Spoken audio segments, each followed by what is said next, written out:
कहते हैं कि उड़ने के लिए तेज़ दौड़ने की ज़रूरत होती है और तेज़ तब दौड़ा जाता है जब आपके पैर हो, और ईश्वर ने हर किसी को पैर दिए हैं। लेकिन अगर किसी के पैर ना हो तो वो आखिर फिर कैसे दौड़े? कहते ये भी हैं कि हौसले की जो उड़ान होती है उसके लिए पैरों की ज़रूरत नहीं होती, और इसी का उदाहरण हमारे साथ आज नितिका हैं। नितिका हिमाचल प्रदेश की निकिता हाँ जी, निकिता हैं। निकिता हैं जो हिमाचल प्रदेश की पहली ऐसी डॉक्टर बनेंगी जो व्हीलचेयर पर मरीज़ों का इलाज करेंगी। निकिता का जीवन कितना संघर्षपूर्ण रहा, कैसे वो यहाँ तक पहुँची, कैसे नीट की परीक्षा पास की, और बचपन से लेकर 19 साल की उम्र तक किन संघर्षों से उन्हें गुजरना पड़ा, हमारे साथ बात करने के लिए मौजूद हैं। सबसे पहले आपको बहुत बहुत बधाई। कब सोचा आपने कि नीट की परीक्षा मुझे पास करनी चाहिए? Thank you sir. मैंने जो डॉक्टर बनने का जो सोचा था वो मैंने अपनी 9th क्लास में सोचा था। जब सभी बच्चे सोचते हैं कि आपको ज़िंदगी में आगे क्या करना है, तो मेरा जो इंटरेस्ट था वो मेडिकल में ज़्यादा था। तो जब 10th पास करने के बाद मैंने अपनी 11th क्लास में बायोलॉजी ले ली और सोचा कि अब मुझे नीट देना है। तो मैंने 2022 में नीट की परीक्षा दी और उसको पास कर दिया एंड आफ्टर दैट मेरा सिलेक्शन हो गया एमबीबीएस में। नीट के अलावा और कुछ क्यों नहीं? आप एडवोकेट बन सकती थी या फिर आईएएस बन सकती थी। आप ये जिक्र भी कर रही थी अपनी बातचीत में, फिर क्यों सोचा आपने डॉक्टर ही बनना चाहिए आपको?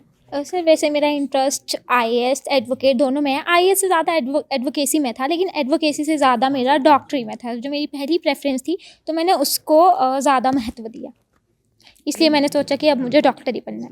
अच्छा, वजह बताइए, क्यों डॉक्टर क्यों? डॉक्टर क्यों? सर मैंने अपने आसपास डॉक्टर्स को देखा है, मैंने कभी किसी भी एक स्पेशल एबल डॉक्टर को देखा ही नहीं है ना? तो और जब स्पेशल एबल डॉक्टर होंगे सोसाइटी में, तो जो स्पेशल एबल लोग हैं वो अपनी प्रॉब्लम्स उन डॉक्टर्स को ज़्यादा अच्छे से बता पाएंगे as compare to a normal doctor. कभी कभी पेशेंट्स बहुत ही शाय होते हैं, वो नहीं बता पाते कि उनके साथ सोसाइटी में क्या हो रहा है, किस लिए हो रहा है। अगर कोई उनको समझने वाला होगा तो वो अपनी बात को दिल खोल के उनके सामने रख पाएंगे। अच्छा, ये जो एडमिशन लेने की टांडा में मेडिकल कॉलेज में आपको एडमिशन हुई, ये भी बहुत मुश्किलों से मिली। थोड़ा सा बताइए कितनी मुश्किल हुई, फिर किस किस के साथ संपर्क हुआ, कैसे एडमिशन हुआ अंत में आकर? जी। 2022 में मैंने नीट की परीक्षा दी, जिसे मैंने पास किया। उसके बाद जो पीडब्ल्यूडी की गाइडलाइंस थी उसके अकॉर्डिंग मुझे जाके नीट इम्प्लीमेंट हॉस्पिटल्स में अपना मेडिकल वेरीफाई करवाना था अपनी डिसेबिलिटी को। तो मैंने जीएमसीएच चंडीगढ़ में जाके अपनी डिसेबिलिटी को वेरीफाई करवाया, तो उन्होंने मुझे एमबीबीएस करने के लिए एलिजिबल कर दिया। और आफ्टर दैट मुझे स्टेट कोटा के थ्रू टांडा मेडिकल कॉलेज मिला, जिन्होंने मेरी डिसेबिलिटी को 90% बताया और मुझे डिस्क्वालीफाई कर दिया। उसके बाद मेरा उसके बाद मतलब जब डिस्क्वालीफाई कर दिया तो उन्होंने उस टाइम मुझे लगा कि अब है ही नहीं, अब मेडिकल है ही नहीं, अब भी नहीं करना है, अभी कुछ और सोचेंगे। काफ़ी टाइम तक मैं डिमोटिवेट रही। तो जैसा कि मैंने पहले भी कहा था कि उस टाइम इलेक्शंस के टाइम थे, तो आरएस वाले जी आए हुए थे, वो मुझसे आके मिले, उन्होंने मेरी बात सुनी, उन्होंने प्रिंसिपल को कॉल किया, प्रिंसिपल सर से बात किया। प्रिंसिपल सर ने मुझे अगले दिन बुलाया, उन्होंने फिर यही कहा कि इम्पॉसिबल है। तो फिर मैंने सोचा कि अब इम्पॉसिबल है तो इम्पॉसिबल ही है। तो बट मेरे पास एक चांस था किसी और गवर्नमेंट मेडिकल कॉलेज में जाकर ट्राई करने का। तो मुझे ऑल इंडिया के थ्रू जो दूसरा मेडिकल कॉलेज मिला था वो था doctor Baba Saheb Ambedkar government medical college New Delhi. तो मैंने वहाँ जाने से पहले सोचा कि एक बार अपने लिए फ़ाइट कर ही लेते हैं। एमबीबीएस हो या ना हो वो अलग अलग बात है, लेकिन अपने लिए फ़ाइट भी ना करना वो भी गलत बात है ना? अगर एमबीबीएस अगर मैं एलिजिबल हो भी जाऊँ तो इस साल नहीं तो अगले साल दोबारा नीट दे दूँगी। तो उसके बाद मेरी मम्मी का एक नंबर मिला था, किसी ने प्रोफेसर सर का नंबर दिया था, प्रोफेसर अजय श्रीवास्तव सर का नंबर, जो कि शिमला में उमंग फाउंडेशन के अध्यक्ष हैं। तो इनसे कांटेक्ट हुआ, मैंने इनसे कहा कि सर ऐसे ऐसे हुआ है। तो सर ने कहा कि बहुत ही ज़्यादा इनजस्टिस हुआ है तुम्हारे साथ, ऐसा किसी को नहीं करना चाहिए। जब तुम एलिजिबल थी और एक टॉप मेडिकल कॉलेज ने तुम्हारी एक्सेसिबिलिटी को वेरीफाई किया है, तो ये बिल्कुल गलत बात है, तुम्हें हाई कोर्ट में जाना चाहिए। उसके बाद सर ने बताया, सर ने न्यूज़ लगवाई, काफ़ी दिन तक न्यूज़ लगी। उसके बाद मुझे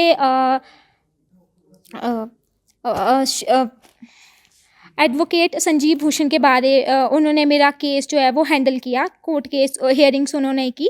उसके बाद मुझे दोबारा पीजीआई चंडीगढ़ भेजा गया मेडिकल करने के लिए। वहाँ पे उन्होंने अगेन मेरी डिसेबिलिटी को 78% वेरीफाई किया और एमबीबीएस करने के लिए एलिजिबल कर दिया। देन मैं अगेन टांडा मेडिकल कॉलेज आई और यहाँ पे आके मेरी एडमिशन हो गई एज अ मेडिकल स्टूडेंट।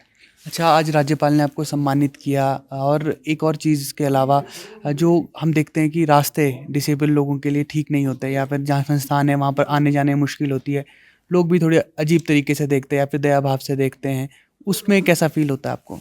हाँ, ये बहुत ही अच्छा सवाल पूछा। अभी जैसे मैं ज़्यादा तो नहीं गई हूँ अपने हॉस्पिटल में, कभी-कभी मैं जैसे जाती हूँ अपना चेकअप करवाने, तो लोग मुझे ऐसे देखते हैं, पता नहीं क्या देख लिया उन्होंने, भूत देख लिया हो। मतलब एक बार कोई देखेगा तो वो पीछे मुझे ही देखता रहेगा। मतलब इतनी ज़्यादा भीड़ में लोग मुझे देखते हैं, तो मैं सोची पता नहीं ऐसा क्या है मुझ में, या इनको मुझसे डर लग रहा है, या इन्हें मैं कोई अजूबा ही लग रही हूँ। तो ऐसा नहीं देखना चाहिए, ऐसा बहुत ही गलत बात है। बहुत ही मतलब अगर आपको किसी के बारे में कुछ जानना है तो आप सामने से आके पूछ सकते हैं, है ना, कि आपको क्या हुआ है, आप कौन हैं, आप क्या करते हैं, तो आगे वाला बंदा आपको जवाब भी दे देगा। लेकिन आप ऐसे डरावनी नज़रों से देखोगे तो वो भी डर जाएगा और वो आपके बारे में हमेशा गलत चीज़ें सोचेगा, तो ऐसा नहीं करना है आपने। और रही बात मोबिलिटी की, तो रैम्प्स तो होने ही चाहिए। मेडिकल कॉलेज तो स्पेशली एक्सेसिबल होने ही चाहिए। टांडा मेडिकल कॉलेज में भी एकेडमिक्स के जो ब्लॉक्स थे वहाँ पे एक्सेसिबिलिटी नहीं थी, वॉशरूम्स भी नहीं थे। मैंने एक लेटर लिखा हुआ था चीफ जस्टिस को हाई कोर्ट में। उसके बाद टांडा में काफ़ी ऑलमोस्ट मतलब रैम्प्स बन ही चुके हैं और वॉशरूम्स भी उन्होंने बनाई दिए हैं। जो आपके क्लासमेट्स हैं, जो टीचर्स हैं, उनका कितना सपोर्ट मिलता है आपको? उनका तो बहुत ही सपोर्ट है एकेडमिक्स में भी, और जैसे मेरे पास ये व्हील चेयर है तो काफ़ी चीज़ें ऊंची रखी होती है, प्रैक्टिकल के टाइम मैं नहीं ले पाती हूँ, तो मेरे जो प्रोफेसर्स हैं वो भी मेरी हेल्प करते हैं प्रैक्टिकल के टाइम्स में, और जो मेरे बैचमेट्स हैं वो भी मुझे पूरा सपोर्ट करते हैं अपने मतलब प्रैक्टिकल करने में।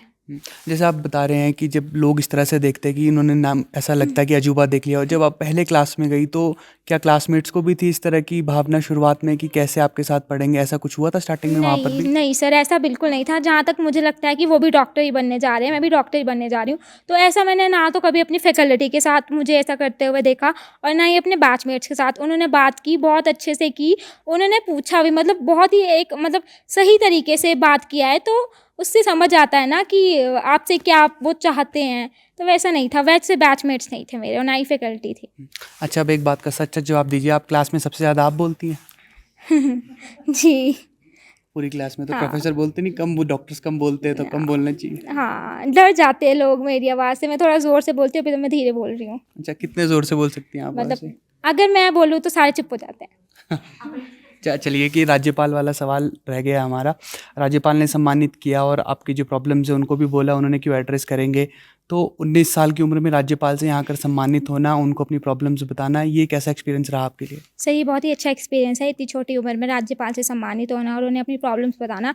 मैंने काफ़ी लोगों को देखा हुआ है जो बहुत ही मतलब उम्र दराज हैं या काफ़ी लाइफ में कुछ कर चुके हैं, लेकिन किसी बहुत ही फेमस पर्सनैलिटी के सामने जाके अपनी प्रॉब्लम्स को बताना बहुत ही उनको अजीब लगता है। तो मेरे लिए बहुत बड़ी बात थी और मैंने जो था मैंने सब बता दिया उनको, मैंने कुछ छुपाया नहीं।